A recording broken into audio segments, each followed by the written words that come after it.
बिहार में रामपुर के चौहान नाम का एक छोटा सा गांव है। यहाँ बहुत कम लोग रहते हैं, पर लोग मिलजुल कर रहते हैं। जब खेतों की कटाई का समय होता है, सब लोग मिलकर बारी बारी से सबका काम करवाते हैं। गांव में बहुत ही कम मिट्टी के घर है। यहाँ सड़कें भी मिट्टी की बनी हुई है। सारे लोगों का घर दूर दूर पर है, फिर भी सारे लोग एक साथ रहते हैं और सबका हाथ बटाते हैं। गांव के बाहर एक तरफ खेत ही खेत है और दूसरी ओर घर ही घर है। गांव में लाइट कम ही आती है। अक्सर रात के समय लाइट बहुत ही कम आती है या चली जाती है। लोग दीपक और बत्ती जलाकर ही अपना काम करते हैं। अब अप्रैल का महीना लगभग खत्म होने को है। गांव में लाइट चले जाने पर अक्सर लोग इकट्ठा बैठकर एक दूसरे से बातें करते हुए अपने किस्से कहानियां बताया करते हैं। आज शाम को फिर से गांव की लाइट चली गई है। गांव के 4 लोग पेड़ के नीचे बैठकर आपस में बातें कर रहे थे। यह तो रोज रोज का नाटक शुरू हो गया है। हर एक शाम को बत्ती गुल हो जाती है। ये तो बात एकदम सही कही तुमने। अरे ये क्या मनोज, चाचा तो अभी तक आए ही नहीं। उनका कहानी सुने बिना तो मजा ही नहीं आता है। ओ भाई साहब, चाचा क्या कहानी सुनाते हैं। उनकी कहानियां सुनकर दिल खुश हो जाता है। अरे तुम क्या बोल रहे हो? वह कहानी नहीं सुनाते हैं, बल्कि सच्ची घटना पर आधारित होती है। अरे छोड़ो यार, हमें तो नहीं लगता कि वह सच्ची घटनाएं हो सकती है। ये जो दुनिया है, इस दुनिया में आंखों से जो दिखता है उसके बाहर भी बहुत कुछ होता है। तुम विश्वास नहीं कर रहे हो, ये बात अलग है। अरे भाइयों, क्यों तुम लोगों को पिछली बार की बात याद नहीं है? जो मनोज चाचा बता रहे थे कि मुनक नाम के जगह पर एक पिचास रहता है। तीनों अपने में ही बात कर रहे थे। तभी वहां पर एक बुजुर्ग आदमी पहुंचता है। अरे भाइयों, देखो मनोज, चाचा आ गए। अरे बच्चों, क्या हाल है? कैसे हो सब? आइए चाचा जी, बैठिए। हम लोग आपकी ही बात कर रहे थे। क्या बताए बच्चों, तुम लोगों को लाइट का जाना रोज रोज का नाटक हो गया है। आज फिर लाइट चली गई है। हम सोच रहे थे कि आप आज नहीं आओगे चाचा। आप नहीं आते तो आज गपशप कैसे जमता। तो चाचा जी, क्या आप आज कहानी सुनाओगे हम सबको? तो अब आपकी कहानी की आदत सी हो गई है। जब तक आपकी कहानी हम लोग नहीं सुनते हैं, तब तक हमारे मन को शांति नहीं मिलती है। मैं तुम लोगों के उम्र से बड़ा हो सकता हूँ, लेकिन तुम लोगों के साथ बैठकर जो गपशप करने में मजा आता है, उसकी बात ही कुछ और है बच्चों। तो चाचा जी, आज कौन सी घटना सुनाओगे अपने जीवन का? सच में चाचा जी, आप जो घटनाएं वाली कहानी सुनाते हो ना, उसे सुनकर किसी को भी डर लगने लगेगा। चाचा जी, आपने कभी सामने से कोई भूत देखा है कभी? बच्चों, तुम्हें लगता होगा कि मैं जो घटनाएं सुनाता हूँ वह काल्पनिक है, पर ऐसा बिल्कुल नहीं है।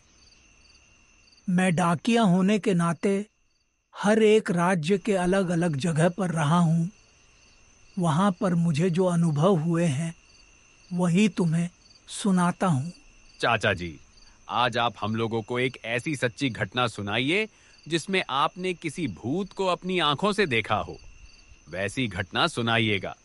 चलो, तुम इतना कह ही रहे हो तो मैं अपने जीवन की एक सच्ची घटना के बारे में सुनाता हूँ। ये उस समय की बात है जब मैं जवान और हटाकटा हुआ करता था।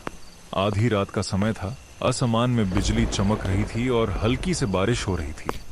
आधी रात का समय था और मैं अपने मित्र के घर घूमने को निकला था। मुझे घबराहट भी हो रही थी क्योंकि इतनी रात को मैं सुनसान सड़क से जा रहा था। डर के मारे मेरा पैर आगे ही नहीं बढ़ पा रहा था, पर हिम्मत करके मैं आगे बढ़ता गया। दोस्त का घर थोड़ा दूर था और रास्ते में एक जंगल पड़ता था। मैं आगे बढ़ना शुरू किया और कुछ देर के बाद तेज बारिश भी होने लगी। बारिश होने की वजह से अंधेरा छा गया था। रास्ते पर केवल सुनसान हो गया था और कुछ बरसाती कीड़ों की आवाज सुरसुरा कर आ रही थी और रास्ते को और भयानक बना रही थी। पर यह गांव में तो अक्सर होता ही रहता है। बारिश बहुत ज्यादा बढ़ चुकी थी। मैं कहीं जगह देखकर रुकने का फैसला किया। मुझे सामने एक पुरानी झोपड़ी देखी। मैं उस झोपड़ी के नीचे आकर खड़ा हो गया। बारिश बहुत तेज हो चुकी थी। बादल बहुत जोरों से गरज रहे थे। अचानक एक और आदमी कहीं से बारिश में भीगते हुए झोपड़ी के पास आ गया, लेकिन वह कुछ अजीब ही लग रहा था। अंधेरे में मैं उसे अच्छे से देख नहीं पाया। भाई साहब, आप तो इस बारिश में पूरी तरह भीग चुके हैं। अरे भाई साहब, आप पूछिए मत। इस बारिश में मेरा बुरा हाल हो चुका है। तो भाई साहब, आप इस बारिश में कहाँ जा रहे थे? मेरा घर पास वाले गांव में ही है। मैं कुछ काम से शहर गया था, वहीं से लौट रहा हूँ। अच्छा, मैं सोच रहा हूँ भाई साहब कि हम दोनों को इतनी खतरनाक बारिश में और इस वीरान पड़ी झोपड़ी में खड़ा रहना ठीक है क्या? इस अंधेरे में खड़े होकर तरह तरह की बातें कर रहे थे। तभी आसमान में एक अजीब सी आवाज सुनाई दी।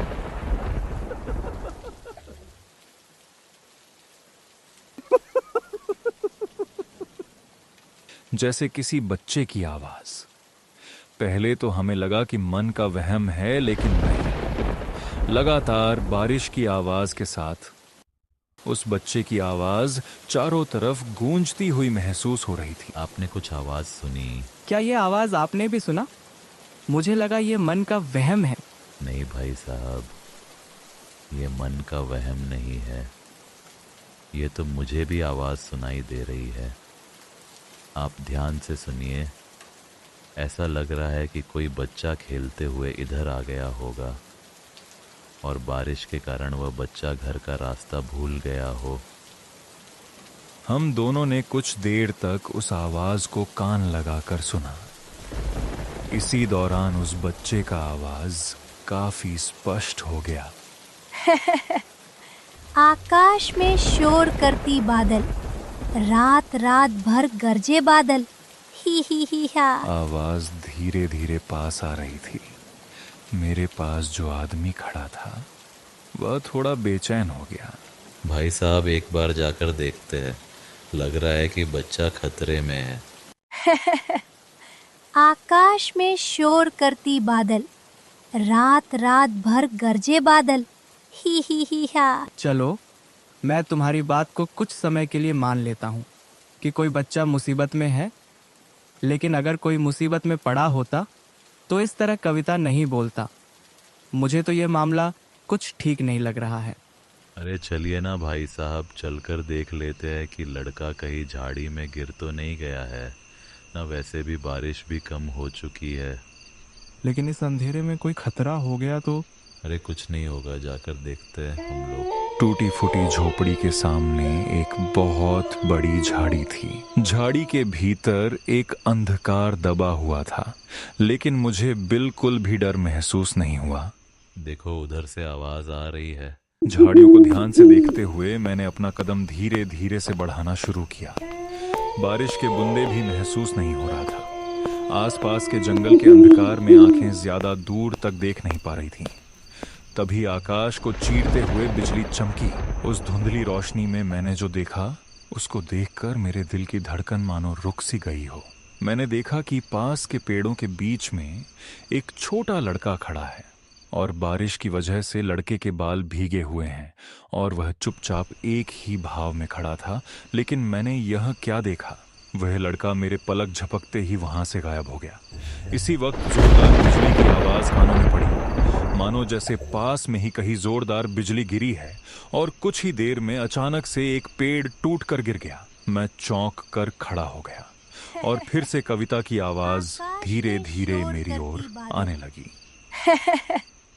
आकाश में शोर करती बादल, रात रात भर गरजे बादल, ही हा। भाई साहब, लगता है हम लोग लड़के के आसपास आ गए हैं। चलिए आगे बढ़ते हैं और बच्चे को ढूंढते हैं। क्या बात कर रहे हैं भाई साहब? आपने उस बच्चे की छाया देखी कि नहीं? छाया? किस तरह की छाया? वह अंधेरे में खड़ा था, आपने नहीं देखा? अरे ये क्या बोल रहे हैं आप? मैं तो वहां पर कुछ नहीं देखा। चलिए चलकर देखते हैं, लड़का आसपास में ही होगा। इतना कहकर वह आदमी छलांग मारकर सामने वाले पेड़ को पार करते हुए दूसरी ओर जा खड़ा हुआ। अरे क्या सोच रहे हो आप? आइए ना, इधर आइए।